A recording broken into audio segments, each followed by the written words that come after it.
நண்பர்களுக்கு வணக்கம். நம்ம கனவு தோட்டம் ஆரம்பிக்கும்போது தோட்டத்துக்கு ஒரு அடையாளமாக இருந்தது இந்த கொட்டார பந்தல் தான். தோட்டம் ஆரம்பிக்கும்போது பந்தல் காய்கறிகள் வளர்க்குன்னு நாங்களே அமைச்ச ஒரு பந்தல் இது. குறைவான இடத்துல அதிக கொடிகள் வளர்க்குறதுக்கு கொட்டார பந்தல் சரியாக இருக்கும்னு ஆரம்பிச்சது.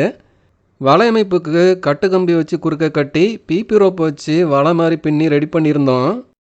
ஆரம்பத்தில் கொட்டார பந்தல் அமைக்கும்போது மூங்கில் கம்புகள் வச்சு அமைச்சிருந்தேன்.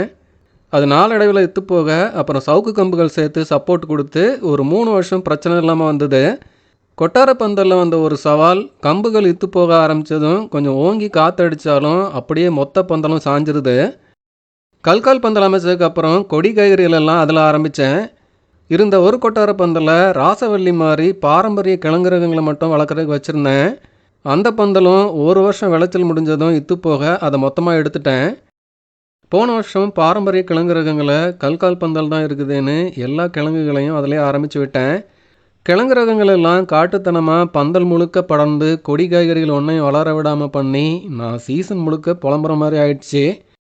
சரி, கல்கால் பந்தலில் கிழங்கு ரகங்களை விட்டால் வேலைக்கு ஆகாது, கிழங்கு ரகங்களுக்குன்னு தனியாக ஒரு பந்தல் இருந்தால் தான் சரியாக இருக்கும்னு முடிவு பண்ணேன். ஆரம்பத்தில் கொட்டார பந்தல் இருந்த இடத்துல வெள்ளரி தர்பூசணி மாதிரி தரையில் படர்ற கொடிகள் வளர்க்கணும் அந்த இடத்த ரெடி பண்ணிட்டேன். மஞ்சள் பூசணி, தர்பூசணி, பழவெள்ளரின்னு இந்த ஏரியாவில் தரைக்கொடிகளோட அறுவடை சிறப்பாகவே இருக்குது. அதனால் கொட்டார பந்தலை பழைய இடத்துல அமைக்க முடியாது. மிச்சம் இருக்கிறது ஒரே ஒரு இடம் தான், மஞ்சள் ரகங்கள் ஆரம்பிக்கிற இந்த ஏரியா தான். சரி, அதிலேயே கொட்டார பந்தலை ஆரம்பிக்கலான்னு முடிவு பண்ணேன். பாதி ஏரியாவில் மஞ்சள், பாதி ஏரியாவில் கொட்டார பந்தல், இது மாதிரி திட்டமிட்டேன். ஆரம்பத்தில் அமைச்ச கொட்டார பந்தலில் நான் பார்த்த சில பிரச்சனைகள், சவால்களை சரி பண்ணி ஒரு பந்தல் அமைப்பு பண்ணலான்னு முடிவு பண்ணேன். பழைய கொட்டார பந்தல் முழுக்க நடுவில் ஒரு பெரிய கயிறு ஒன்று இழுத்து கட்டி அந்த சப்போர்ட்டில் தான் மொத்த பந்தலுமே நிற்கும். அப்படி பண்ணாமல் சிமெண்ட் போஸ்ட் வச்சு அமைக்கலாம் அப்படின்னு முடிவு பண்ணேன். பழைய பந்தலில் வலையமைப்புக்கு கட்டு கம்பி கட்டி பிபி ரோப் குறுக்க பின்னி ரெடி பண்ணியிருந்தேன். அது ஒரு பெரிய வேலை. அதுக்கு பதிலாக ரெடிமேடாக பழைய மீன் வலையை வச்சு ரெடி பண்ணலாம் அப்படின்னு முடிவு பண்ணேன். சிமெண்ட் போஸ்ட்டுன்னு போகும்போது செலவாகும், ஆனால் நமக்கு நிரந்தரமாக ஒரு பந்தலமைப்பு கிடச்சிரும். சில வருஷங்களில் கம்பு இத்து போனாலும் ஈஸியாக புது பந்தல் அமைச்சிக்கிடலாம். அதனால் சிமெண்ட் போஸ்ட் வச்சு பந்தல் அமைக்கலான்னு முடிவு பண்ணேன். 2 இன்ச் அகல சிமெண்ட் போஸ்ட், 1 அடி நீளம் 75 ரூபா ஆகுது. 10 அடி போஸ்ட்னா 750 ரூபா. மொத்தம் 10 போஸ்ட்னா அதுக்கே 7500 ரூபா செலவாயிடுச்சு. அதை விட கஷ்டம், அந்த போஸ்ட்டை ஆள் வச்சு தூக்கி வண்டியில் ஏற்றி தோட்டத்துக்குள்ளே வந்து இறக்குறதுக்குள்ளே போதும்னு ஆயிடுச்சு. பந்தல் அமைப்பை அப்படியே கூம்பு வடியில் அமைக்காமல் உச்சியில் கொஞ்சம் அகலமாக ஒரு சின்ன பந்தல் அமைப்பு வர்ற மாதிரி அமைக்க முடிவு பண்ணேன். கிழங்கு ரகங்கள் கொட்டார பந்தலில் வளர்க்கும்போது அது நேரே உச்சிக்கு போய் அப்புறம் படறதுக்கு இடம் இல்லாமல் அங்கேயே சுற்றிட்டு இருக்கோம். கொஞ்சம் அகலமாக இருந்தால் நல்லாயிருக்கும்னு கூம்பு வடிவமாக இல்லாமல் மேலே ஒரு 6 அடி அகலத்தில் பந்தல் வர்ற மாதிரி டிசைன் பண்ணேன். 2 போஸ்ட்டுக்கு நடுவில் இடைவெளி 6 அடி. 10 அடி போஸ்ட்டு 2 அடி குழி எடுத்து வச்சோன்னா 8 அடி உயரத்தில் நிற்கும். சரிவான பந்தலமைப்புக்கு போஸ்டில் இருந்து 3 அடி தூரத்தில் சாய்வாக கம்புகளை வச்சேன். மொத்தம் பந்தலமைப்போட நீளம் 48 அடி, அகலம் 12 அடி. பந்தலமைப்புக்கு சவுக்கு கம்புகள் தான் வாங்கியிருந்தேன். குறுக்க வச்சு கட்ட பாக்குத்தப்ப கொஞ்சம் செலவு குறைவாக இருக்குங்கிறனால வாங்கியிருந்தேன். பந்தல் நீளம் கிட்டத்தட்ட 50 அடி. 10 அடி 10 அடியாக 5 பாகமாக பிரித்து பந்தல் அமைக்கலாம்னு நினச்சிருந்தேன். இதில் ஒரு சின்ன சொதப்பல், 50 அடி 5 பாகமாக பிரிக்க 12 போஸ்ட் வேணும். நான் ஏதோ ஒரு நினப்பில் 5 பாகமாக பிரிக்கிறதுக்கு 10 போஸ்ட்டுன்னு வாங்கிட்டு வந்துட்டேன். இது முதல் சொதப்பல். சரி, அப்போ 12 அடிக்கு ஒரு போஸ்ட்டுன்னு வச்சிடலான்னு முடிவு பண்ணேன். ஆனால் 10 அடிக்கு ஒரு போஸ்ட்டுன்னு 10 அடி சவுக்கு கம்பம் வாங்கிட்டு வந்துட்டேன். அது அடுத்த சொதப்பல். அப்புறம் சாய்வாவிக்கு வாங்கின 12 அடி கம்பை வச்சு கலந்து கட்டி சமாளிக்கலாம் அப்படின்னு ஆரம்பித்தேன். சிமெண்ட் போஸ்ட் எல்லாத்தையும் தோட்டத்துக்கு முன்னாடி இருந்து பந்தல் இறைக்கு தூக்கிட்டு வர்றது ஒரு பெரிய வேலை. அதுக்கு பக்கத்து நிலத்தோட பெரியவரையும் கூட 2 பேரையும் வேலைக்கு கூப்பிட்டுக்கிட்டேன். 10 கல்லையும் தூக்கி பந்தல் இறைக்கு கொண்டு வர்றதுக்குள்ள நாக்கு தள்ளிட்டு, போஸ்ட்டு சரியான வெயிட்டு, எல்லா போஸ்ட்டையும் எடுத்துகிட்டு வந்து நட்டி ரெடி பண்ணுறதே பெரிய வேலையாக இருந்துச்சு. சிமெண்ட் போஸ்ட்டை எடுத்து நடுறதுக்கு மட்டும் ஆட்களை வர சொல்லியிருந்தேன். மற்றபடி மொத்த பந்தலையும் நான் ஒரு ஆளாகவே நின்று ரெடி பண்ண ஆரம்பித்தேன். ஒவ்வொரு போஸ்ட்டும் 12 அடி இடைவெளிங்கிறதுனால நடுவில் கொஞ்சம் தொய்யாமல் இருக்கிறதுக்காக கூடுதலாக ஒரு கம்பம் நட்டுற மாதிரி ஆகிப்போச்சு. லேசான ஒரு சப்போர்ட் தான் தேவைங்கிறதுனால பாக்கத்தப்பையை வச்சே சப்போர்ட் பண்ணேன். பந்தலுக்கான அமைப்பை 2 வாரத்தில் ரெடி பண்ணேன். அடுத்ததாக வலையமைப்பு ரெடி பண்ணுற வேலை தான். பழைய மீன் விலை எங்கே கிடைக்கும்னு ஃபேஸ்புக்கில் நண்பர்கள்ட்ட கேட்டு இவங்க விவரம் கிடச்சிது. பழைய மீன் விலை 2 கிரேடில் சொல்கிறாங்க.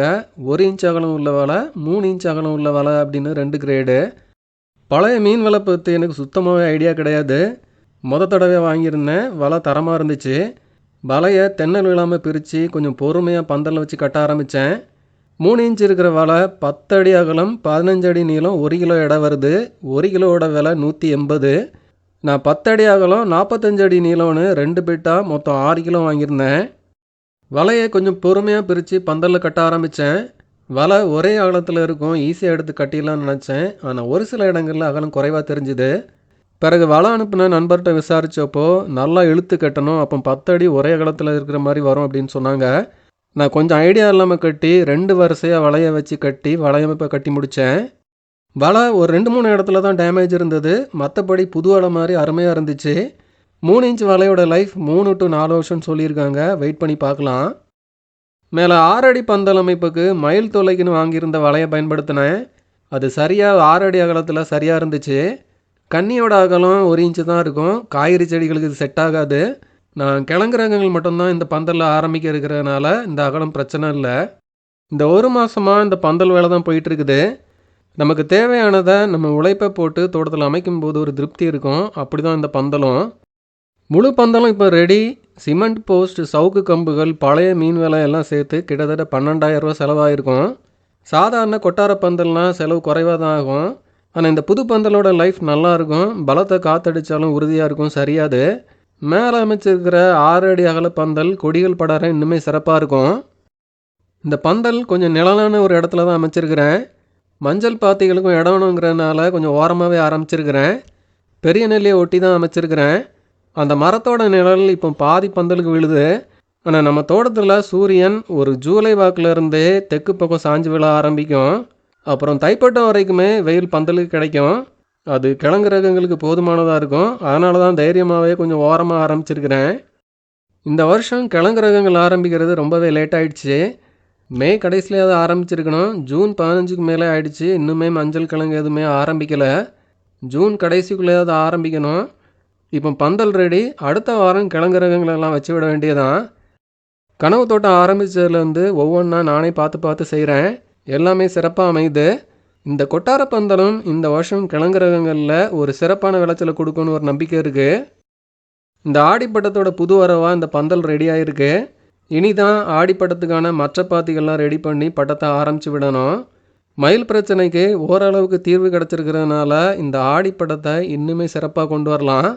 இந்த வருஷம் ஆடிப்பட்டத்துக்கு என்னெல்லாம் ஆரம்பிக்கிறேன்னு விரிவான ஒரு வீடியோ பிறகு கொடுக்குறேன். பந்தல் அமைப்புங்கிறது ஒரு தோட்டத்தில் ஒரு முக்கியமான ஒரு அமைப்பு. கொடி காய்கறிகள், கிழங்கு ரகங்கள் எல்லாம் இஷ்டத்துக்கு ஆரம்பிக்க பெரிய பந்தல் அமைப்பு கண்டிப்பாக தேவை. அதில் ஒரு புதிய சேர்க்கை தான் இந்த புதிய கொட்டார பந்தல். கிழங்கு ரகங்கள் எல்லாம் ஆரம்பித்து எப்படி வருதுன்னு வரும் வீடியோக்களில் கொடுக்குறேன். ஒரு பந்தல் அமைக்க கொஞ்சம் ஐடியா இந்த வீடியோ மூலமாக கிடச்சிருக்கும்னு நம்புகிறேன். வீடியோ பற்றி உங்களுக்கு கருத்துக்களை சொல்லுங்கள். வீடியோ பிடிச்சிருந்தால் லைக் பண்ணுங்கள், உங்கள் நண்பர்களுக்கு ஷேர் பண்ணுங்கள். இது வரைக்கும் சேனலை சப்ஸ்கிரைப் பண்ணாத நண்பர்கள் மறக்காமல் சேனலை சப்ஸ்கிரைப் பண்ணிக்கோங்க. நன்றி.